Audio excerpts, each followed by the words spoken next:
Hare Krishna. Hi everyone. After a short break, I am excited to continue sharing the wisdom of Ramcharitmanas with you.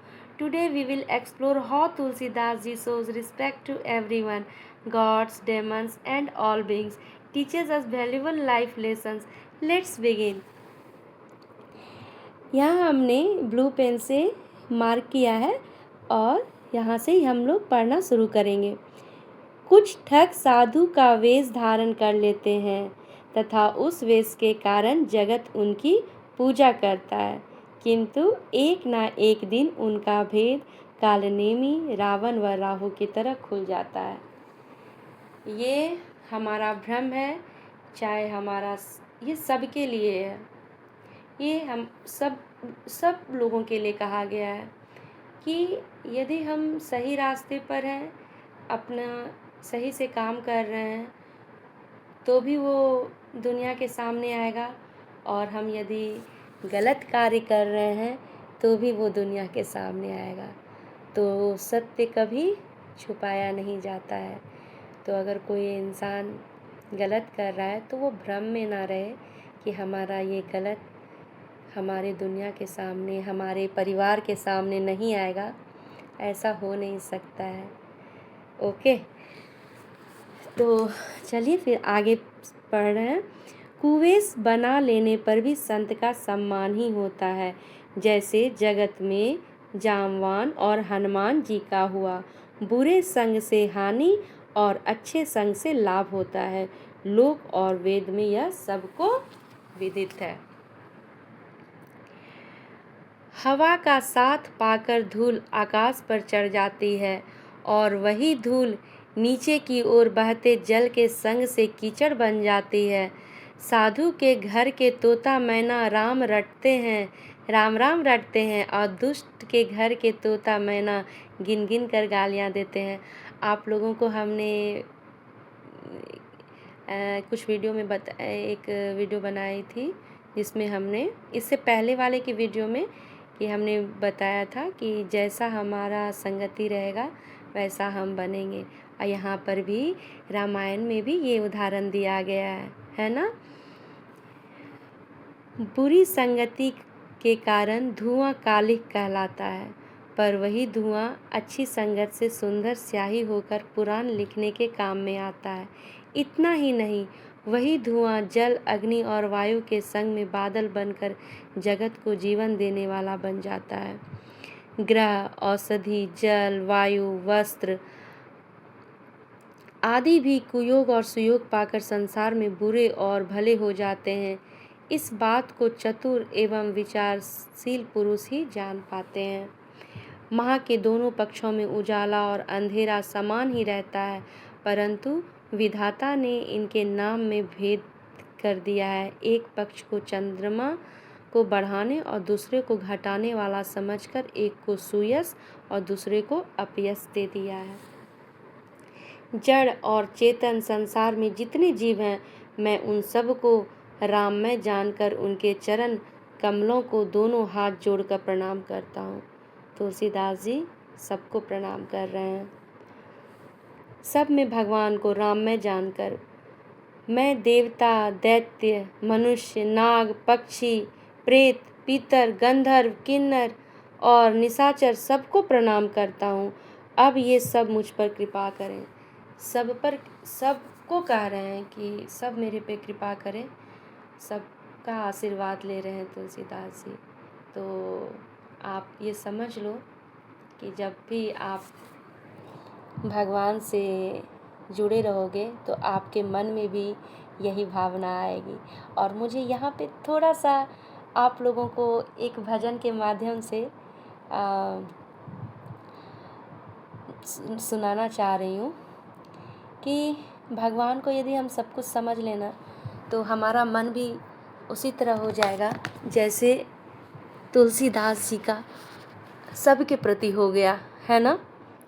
देवता, दैत्य, मनुष्य, नाग, पक्षी, प्रेत, पीतक, गंधर्व, किन्नर सबके प्रति, और सबको क्या बोल रहे हैं कि वो मुझ पर कृपा करें। सब में वो राममय देख रहे हैं। तो हमारा अगर मन, तन, धन तीनों भगवान को समर्पित है ना, तो हमारा भी विचार तुलसीदास जी की तरह हो जाएगा और हमारा भी काम निस्वार्थ भावना से होगा और उसको कंक्लूज़न पे पहुंचाना हमारे भगवान का काम है। तो मैं एक भजन आप लोगों को थोड़ा सा सुनाऊंगी। हे मुरलीधर, हे नट नागर, कृष्ण मुरारी, हे दामोदर, अंधियारी में घिरी हुई हूँ, हे गोपाला, ज्योति पुंज बनकर राह दिखाओ, हे नंद लाला, कैसे पार करूँगी तुम बिन, कैसे पार करूँगी तुम बिन, जीवन सागर हे करुणा कर। तो हम लोगों को जो है भव से पार हमारे भगवान ही करेंगे और हमारा मन विचार जो है भगवान ही शुद्ध करेंगे जब हमारा तुलसीदास जी की तरह भावना सबके प्रति राममय हो जाएगा। चलिए, तो आगे हमारा दोहा क्या कह रहा है, तुलसीदास जी आगे क्या बता रहे हैं हम सभी को। 84 लाख योनियों में 4 प्रकार के स्वदेज, उद्भिज, अंडज, जरायु जीव जल, पृथ्वी और आकाश में रहते हैं। उन सब से भरे हुए इस जगत को श्री सीताराम मैं जानकर मैं दोनों हाथ जोड़कर प्रणाम करता हूँ। समझ रहे हैं? सबको, एक भी संसार का एक कोई भी ऐसा चीज़ जिनका इन्होंने अभिवादन नहीं किया, सबका अभिवादन किया। मुझे अपना सेवक जानकर आप सब लोग छल छोड़कर मुझ पर कृपा करें। अगर तुलसीदास जी के प्रति किसी की भावना ईर्ष्या है या फिर दुष्ट भावना अगर तुलसीदास जी के प्रति हो गया, तो उन सबको भी कह रहे हैं कि आप सब वो भावना छोड़ करके आप मुझ पर कृपा करें। और जैसे तुलसीदास जी का रामचरितमानस जो किताब चोरी करने के लिए आया था, तो उसमें भी भगवान मन बदल दिए ना। तो आप अगर काम भगवान में होकर के, राम में होकर के, भक्ति में होकर के आप काम करेंगे ना, तो आपके लिए यदि कोई गलत अगर थॉट भी रखा है ना, तो भगवान उसका आपके लिए ज़रूर सही कर देंगे। आप बेफिक्र हो करके अपने लाइफ में ग्रो करो, ठीक है। तो चलिए थोड़ा आगे और हम पढ़ रहे हैं। हाँ, मैं श्री रघुपति जी का गुणगान करना चाहता हूँ। वो गुणगान करना चाहते हैं ना, तो सबको मन नहीं लगेगा ना। भगवान की भक्ति में सबको मन नहीं लग सकता है।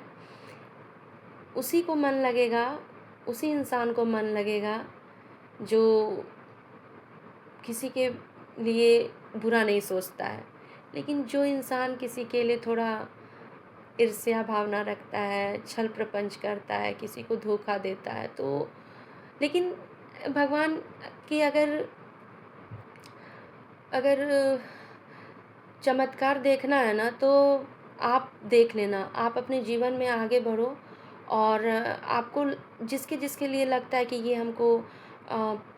हमको मेरे मार्ग में बाधा डाल सकता है, मत डरो, आप भगवान पर छोड़ दो, उसका मन आपके लिए बिल्कुल बदल जाएगा। बस तो मैं इनका जीवन का उद्देश्य तुलसीदास जी का क्या है कि मैं श्री रघुपति जी का गुणगान करना चाहता हूँ, किंतु मैं अत्यंत तुच्छ बुद्धि वाला हूँ और श्री रघुनाथ का चरित्र बहुत है, अथाह है, इसलिए मुझे कोई उपाय या उसका अंश मात्र भी नहीं सूझता। मेरा मन बुद्धि भिखारी जैसा है, जबकि मनोरथ राजा सरीखा है। मेरी बुद्धि अत्यंत तुच्छ है, किंतु इच्छा बड़ी ऊंची है। मेरी चाह तो अमृत पाने की है, परंतु जुड़ती छाछ भी नहीं है। अतः सज्जन प्रेमी इस धृष्टता को क्षमा करके प्रेम पूर्वक मेरे बाल वचनों को सुनेंगे। माता पिता बालक के तोतले वचन को प्रसन्न मन से सुनते हैं, है ना। बच्चा क्या बोलता है उसको माँ पिता को बहुत प्यारा लगता है।